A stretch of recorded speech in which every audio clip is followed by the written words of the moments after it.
वीज बिल जास्त का आलं म्हणून जाब विचारण्यासाठी आलेल्या एका विकृत मानसिकतेच्या तरुणानं एका 34 वर्षीय महिला वीज कर्मचाऱ्यावर कोयत्यानं वार करून संपवल्याची घटना घडली आहे। बारामतीतील मोरगाव येथे या ठिकाणी सकाळी ही घटना घडली।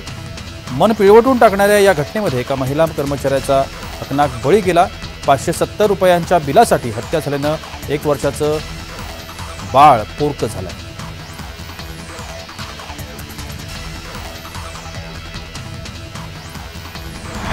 पुण्यासह अर्ध्या महाराष्ट्राला बुधवारी सतर्कतेचा इशारा दिलाय।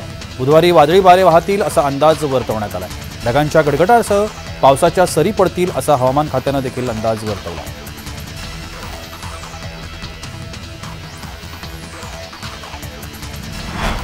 नाशिकमधील वयाची 70 वर्ष देशसेवा करणारे स्क्वाड्रन लीडर लहुजी वाघ यांना बुधवारी त्यांच्या 100व्या वाढदिवशी वायुदलाकडून अनोखी भेट देण्यात आली। त्यांचा 100वा वाढदिवस साजरा करण्यासाठी एअर मार्शल विभागासह वायुदलाच्या अधिकाऱ्यांनी त्यांच्या निवासस्थानी भेट देऊन वायुदलातील त्यांच्या कार्याला सलामी दिली।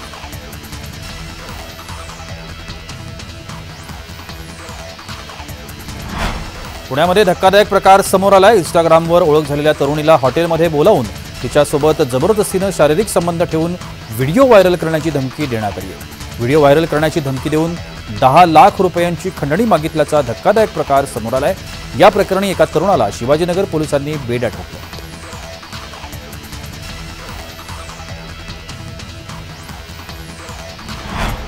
श्रीरामपूर शहरातील गुरु नानक नगर इथे काही दिवसांपूर्वी झालेल्या घरफोडीच्या गुन्ह्याची उकल करण्यात आली आहे। या गुन्ह्यामध्ये सरफराज उर्फ सफिया बाबा शेख आणि सैफुद्दीन नजरुल इस्लाम उर्फ राजू बंगाली या आरोपींना 8 तोळे सोन्यांच्या दागिन्यांसह 8,68,300 रुपयांच्या मुद्देमालासह श्रीरामपूर पोलिसांनी जेरबंद केला।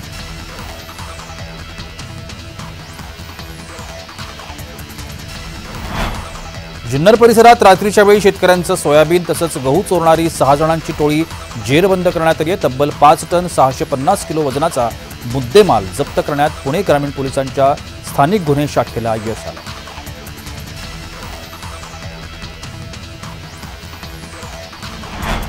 उन्हाचा तडाखा प्रचंड वाढत असल्यानं माणसांप्रमाणेच मुक्या जनावरांनाही उष्माघाताचा झटका बसू शकतो। तेव्हा त्यांना वेळोवेळी पाण्याची व्यवस्था आणि कडक उन्हापासून पशूंचा बचाव करण्याचं आवाहन पशुसंवर्धन विभागाने केलंय।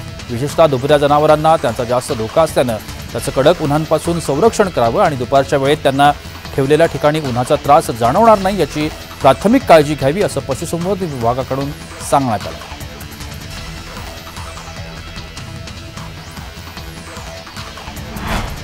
पुणे विद्यापीठाच्या परीक्षा होऊन निकाल लागल्यानंतर ज्या विद्यार्थ्यांनी फोटोकॉपीसाठी अर्ज केला होता त्यांना 1.5 महिना उलटून गेल्यानंतर सुद्धा फोटोकॉपी मिळालेली नाही।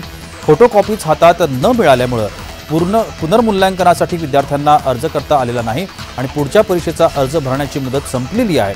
सुस्त कारभार आणि मुजोर प्रशासनामुळे सर्वसामान्य विद्यार्थ्यांचं आर्थिक आणि शैक्षणिक नुकसान झालंय। याच विरोधात अखिल भारतीय विद्यार्थी परिषदेकडून आंदोलन करण्यात येत आहे।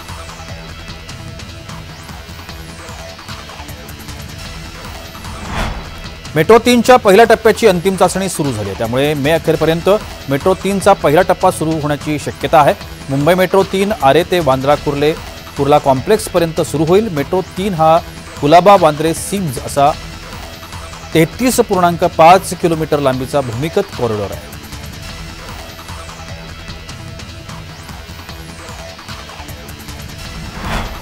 रेल्वे मंडळानं मंगळवारी यूटीएस ॲपद्वारे पेपरलेस तिकीट काढण्यासाठी बाह्य मर्यादेचं बंधन रद्द करण्याचा निर्णय घेतला आहे। त्यामुळे लोकल आणि एक्सप्रेसचा प्रवासी कोणत्याही ठिकाणाहून पेपरलेस तिकीट काढू शकणार आहे।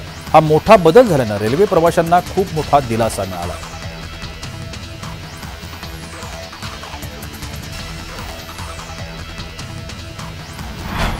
लोकसभा निवडणुकीच्या पार्श्वभूमीवर कोंढवा, वानवडी, मुंडवा, हडपसर, लोणी काळभोर यासह उपनगरातील सराईत गुन्हेगारांवर कारवाईचा बडगा उभारण्यात आलाय। परिमंडळ 5 मध्ये येणाऱ्या 7 पोलीस ठाण्यातील 42 सराईत गुन्हेगारांना पुणे, पिंपरी चिंचवडसह जिल्ह्यातून हद्दपार करण्यात आलेला आहे। यामध्ये 4 टोळी प्रमुखांचा देखील समावेश आहे।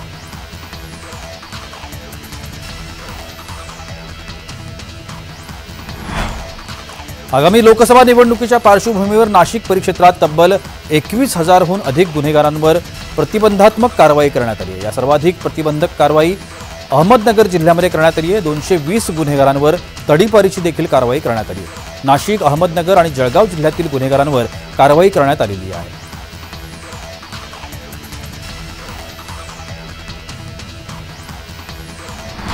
नाशिक जिल्ह्यात स्वाईन फ्लूनं पुन्हा डोकंवर काढले. आतापर्यंत 7 जणांना स्वाईन फ्लूची लागण झाली आहे. 2 जणांचा मृत्यू झालाय.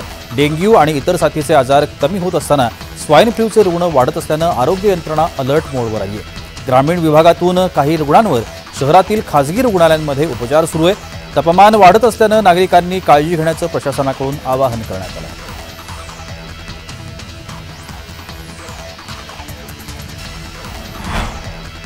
दरोड्याच्या प्रयत्नाच्या गुन्ह्यात फरार असलेल्या गुन्हेगाराचा पाठलाग करताना गुन्हेगारानं पोलीस पथकावर गोळी झाडल्यानं प्रत्युत्तर म्हणून पोलिसांनी गुन्हेगारांवर 3 गोळ्या झाडल्या. यानंतर त्याला साथीदारासह जेरबंद करण्यात आलं. मोशी तालुक्यातील मुठा गावजवळ मंगळवारी दुपारी ही थरारक घटना घडली.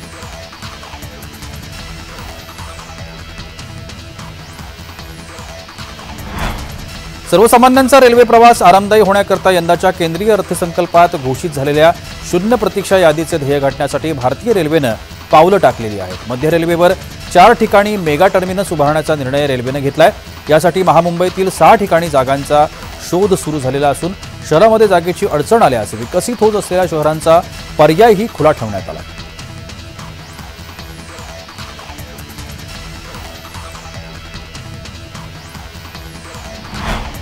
मित्राला महिन्याभरापूर्वी उसने दिलेले 50,000 रुपये तो परत करत नसल्यामुळे दोघांनी पुण्याहून येऊन शहरातील मिसारवाडी भागातून मित्राच्या लहान भावाचं अपहरण केल्याची घटना घडली आहे. सचिन अनिल टाकळकर असं अपहरण झालेल्या तरुणाचं नाव होतं.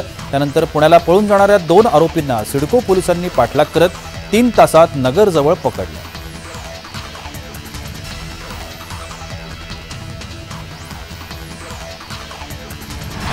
मध्य रेल्वेची वाहतूक आता सुरळीत झालेली आहे. 30 ते 40 मिनिटांनंतर वाहतूक पूर्वपदावर आली आहे. तांत्रिक बिघाड झाल्यामुळे वाहतूक विस्कळीत झाली होती.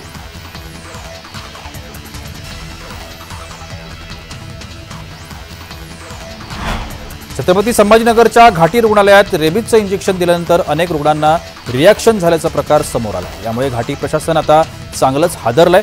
मात्र अधिष्ठाता डॉक्टर शिवाजी सुक्रे यांनी तातडीनं या गोष्टीची गांभीर्यानं दखल घेत इंजेक्शनचा स्टॉक सील करून नवीन बॅचचं इंजेक्शन वापरण्याच्या सक्त सूचना संबंधित विभागाला दिलेल्या आहेत.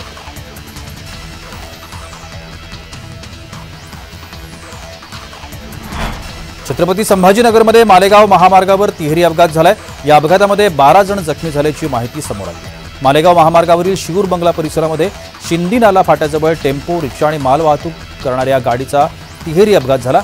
या अपघातामध्ये 12 जण जखमी झाले. त्यांना पुढील उपचारासाठी खासगी रुग्णालयात दाखल करण्यात आलंय. दरम्यान या अपघातामध्ये वाहनांचं नुकसान झालंय. सुदैवानं जीवितहानी झालेली नाही.